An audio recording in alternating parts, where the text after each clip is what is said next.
So கூட்டணி பூரா 2 மாதத்தில் ஏற்கனவே கூப்பிட்ட மாதிரி கொலாப்ஸ் ஆக போகுதா? இப்போ இருக்கிற கூட்டணி மாறப்போகுதா? இதில் ஏன் இப்படி நடவடிக்கை ஆகுதுன்றது தினகரன், எடப்பாடி சுந்த தினகரன் இந்த பக்கம் சாஃப்ட் கார்னர் பண்ணுறாரு. யார்? ஸ்டாலினியும். அப்போ ஸ்டாலின் சொல்லி தான் வெளில வந்தாரா? இது ஒரு பக்கம் இருக்குது இப்போது.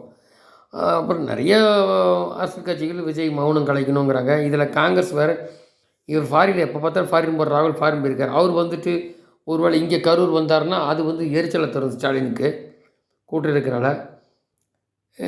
இப்படி நிறையா நடந்துட்டுருக்கு இந்த கரூர் பிரச்சனைக்கு அப்புறம். இதில் கூட அண்ணாமலை சொல்லியிருக்க கரூர் தவக கூட்டணி சிக்கி பொதுமக்கள் உயர்ந்த துயர சம நிகழ்ச்சியில் திமுக அரசு தவறை சுட்டி காட்டிய புதிய தலைமுறை செய்தி தொலைக்காட்சி அரசுக்கு அப்படின்னு தமிழகம் முழுவதும் முடங்கி இருக்குது திமுக அரசுங்கிறாங்க. ஸோ இந்த சொம்படிக்கிற சேனல்லாம் ஏற்கனவே குறிப்பிட்டிருந்தோம் கொஞ்ச நாள் முன்னாடி வீடியோவில். அப்படியே நாளாக இப்போ அக்டோபர் மாதம் நாளாக அப்படியே மாறுவாங்க. அரசு ஊழியரும் சொன்னதை ஒன்றும் செய்தால் மாறுவாங்க. மக்கள் ஏற்கனவே மாறிட்டான். அவங்களுக்கு ஸ்டாண்டாக கரெக்டாக எதிர்கட்சி கொடுக்கணும், அவ்வளோதான் இங்கே விஷயம், வேறு ஒன்றும் இல்லை.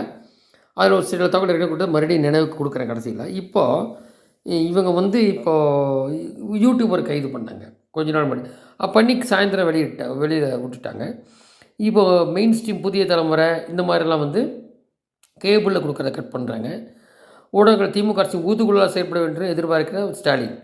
அதுக்காக தான் பொதுமக்கள் யாருமே பார்க்காத குடும்ப தொலைக்காட்சியில் வைத்திருக்கிறீர்களே, மக்கள் பிரச்சனை கேள்விகளை வெளிக்கொள்ளும் ஊடகங்களை ஏன் முடக்கிறீர்கள்?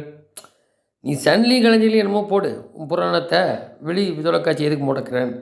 தமிழகம் முழுவதும் சட்டம் ஒன்று சந்திச்சிருக்குது. முதலமைச்சர் சொந்த தொகுதியிலே போதிய பாதுகாப்பு குறைகள் இல்லாமல் தூய்மை பணிகள் உயிரிழக்கின்றனர். தமிழகம் முழுவதும் கனிம வளங்கள் கொள்ளை, அரசு துறையில் அனைத்தும் செயலிழந்து நிற்கின்றன.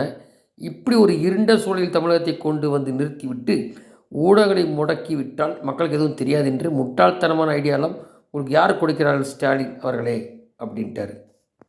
ஸோ இந்த மாதிரி அங்கங்கே நிறையா பிரச்சனை நடக்குது. பல இடங்களில் இந்த துப்புரவு பணியாளர்கள்லாம் இறந்து கொண்டே வருகிறோம். அதை பற்றி என்ன முடிவெடுக்க போகிறீங்கன்னு கேட்டிருக்காரு.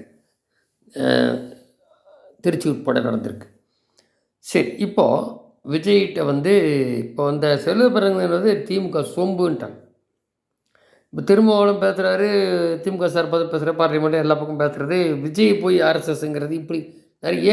இதெல்லாம் காரணம் அப்படின்னா விஜய்னால் மைனாரிட்டி ஓட்டு பூரா போகுது. எது மைனாரிட்டி ஓட்டு திமுக வந்தோ அது இனி பாதிக்க போகுது. உண்மைதான்.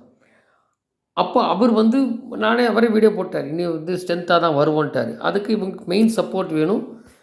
இந்த காங்கிரஸ்னால் நார்த்தில் செத்து போச்சு, இங்கே திமுக